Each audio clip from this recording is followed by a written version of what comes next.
Paul, talk a little bit about BRAF-mutant tumors. These we think of as bad worse prognosis. There are some, do we give EGFR therapies or not? Recent studies trying to address this.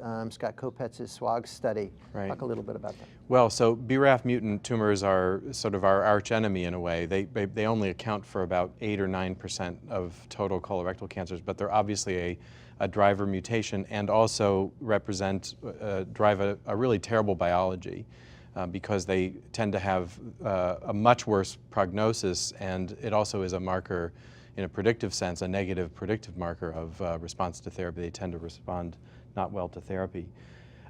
So Scott Kopetz at the MD Anderson Cancer Center, who's a really terrific young clinician investigator and scientist. A pretty nice guy. He's a very nice guy. Led SWOG 1406, which was a trial in patients who have BRAF mutations of irinotecan plus cetuximab with or without vemurafenib. And playing on this interest in whether or not we can inhibit the effects of the BRAF mutation in this population, because clearly as a single agent this is not working at all in colorectal cancer, so hence the combination. But there was indeed in this abstract a 2.5-month progression-free survival advantage, and if the patients had not seen irinotecan previously, almost a 6-month progression-free survival advantage in that trial. Well, and to me, you said this, but the control arm of BRAF mutated tumors with EGFR was pretty hunk.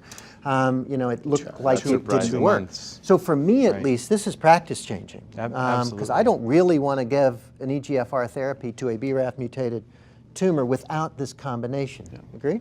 I agree. And so how do we get, the drug's approved. Yeah. Is this one of those where you call up the company and ask for approval?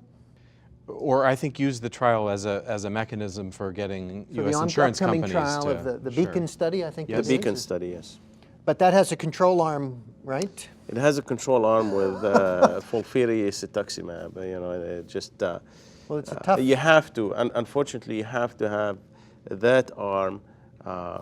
But these, like you said, at least in the U.S., these agents are available, and I've actually been able to, for patients where I didn't have a trial, I was able to, get them. You wouldn't give the BRAF inhibitor alone. You have to give it with at least a MEK inhibitor plus minus an EGFR inhibitor. I don't think Beacon allows crossover, does it? It does not.